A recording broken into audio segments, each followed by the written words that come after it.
भारत पहुंचा रूसी विमान। जब भारत के लोग सो रहे थे तो पहुंचा रूसी विमान। रूस के विदेश मंत्री सर्गेई लावरोव रात को भारत पहुंचे। लावरोव रायसीना डायलॉग 2023 में शामिल होंगे।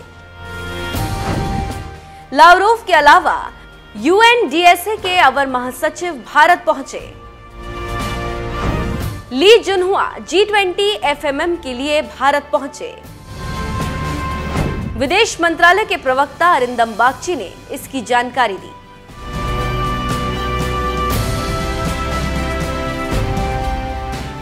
नमस्कार, मैं दिव्यांजलि मोइत्रा। दुनिया युद्ध से परेशान है और युद्ध रुकने का नाम नहीं ले रहा। ऐसे में युद्ध के बाद के हालात से दुनिया परेशानी झेल रही है। ऐसे में अमेरिका के टॉप कमांडर, अमेरिकी खुफिया एजेंसी CIA और खुद अमेरिकी राष्ट्रपति कह चुके हैं कि भारत और मोदी चाहें तो रूस यूक्रेन युद्ध रुक सकता है। उनका तर्क है कि रूस यूक्रेन युद्ध के सबसे अहम खिलाड़ी पुतिन अगर किसी की बात मानते हैं तो वो है भारत। भारत रूस का पुराना दोस्त है और भारत की हर बात रूस मानता है और रूस की हर बात भारत मानता है। ऐसे में दिल्ली में होने वाली बैठक से दुनिया आशा लगाए बैठी। देखना होगा कि आखिर दुनिया को इस बैठक से क्या मिलता है। देखिए ये रिपोर्ट।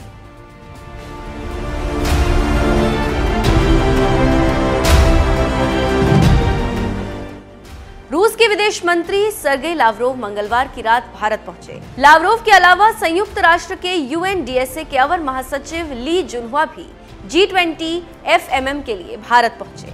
विदेश मंत्रालय के प्रवक्ता अरिंदम बागची ने मंगलवार को ट्वीट किया कि भारत में आपका स्वागत है। जानकारों की माने तो रूसी विदेश मंत्री लावरोव का भारत दौरा इतिहास रचेगा, क्योंकि भारत और रूस दोनों मिलकर दुनिया को बड़ा संदेश दे सकते हैं।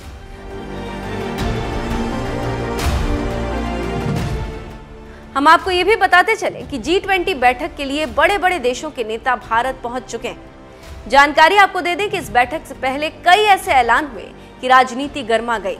पहला ऐलान तो जापान की तरफ से आया और वो ये था कि जापानी विदेश मंत्री भारत नहीं आ पाएंगे। जबकि दिल्ली में होने वाली 2 दिवसीय बैठक में चीनी विदेश मंत्री चिन गांग, जर्मनी की विदेश मंत्री एनालेना बेबॉक और ब्रिटिश विदेश सचिव जेम्स क्लेवरली भी भाग लेंगे। विदेश मामलों के लिए यूरोपीय संघ के उच्च प्रतिनिधि जोसेफ बोरेल फोंटेलस, इटली के विदेश मंत्री एंटोनियो ताजन, ऑस्ट्रेलिया के पेनी वोंग, सऊदी अरब के विदेश मंत्री प्रिंस फैसल बिन फरहान भी बैठक में शामिल होंगे। जानकारी देते चले कि विदेश मंत्रियों की बैठक 2 सत्रों में आयोजित की जाएगी।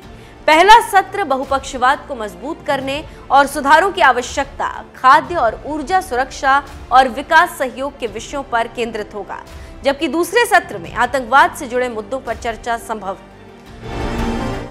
उल्लेखनीय है कि चीनी विदेश मंत्री चिनगांग का भारत आना काफी महत्वपूर्ण माना जा रहा है। मीडिया रिपोर्ट्स की माने तो चिनगांग एस जयशंकर के साथ द्विपक्षीय बैठक कर सकते हैं।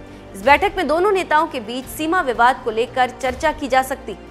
चीनी विदेश मंत्रालय के प्रवक्ता माओ निंग ने मंगलवार को कहा कि अंतर्राष्ट्रीय आर्थिक सहयोग के मुख्य मंच के रूप में G20 को अंतर्राष्ट्रीय अर्थव्यवस्था और विकास के क्षेत्र में बकाया चुनौतियों को दूर करने पर ध्यान केंद्रित करना चाहिए और विश्व आर्थिक सुधार और वैश्विक विकास को बढ़ावा देने में बड़ी भूमिका निभानी चाहिए।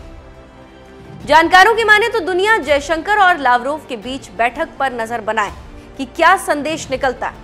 जानकार कह रहे हैं कि जिस बैठक का इंतजार सभी कर रहे हैं, उस बैठक में अमेरिका और चीन भी होंगे, जो जासूसी गुब्बारे को लेकर आपस में भिड़ेंगे और भारत दोनों को समझाने में अहम भूमिका निभाएगा।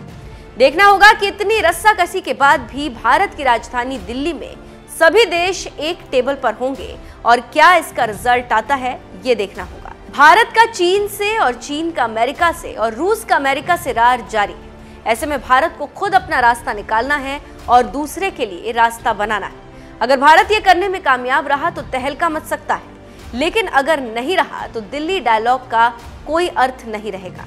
देखना है कि दिल्ली डायलॉग का क्या होता है।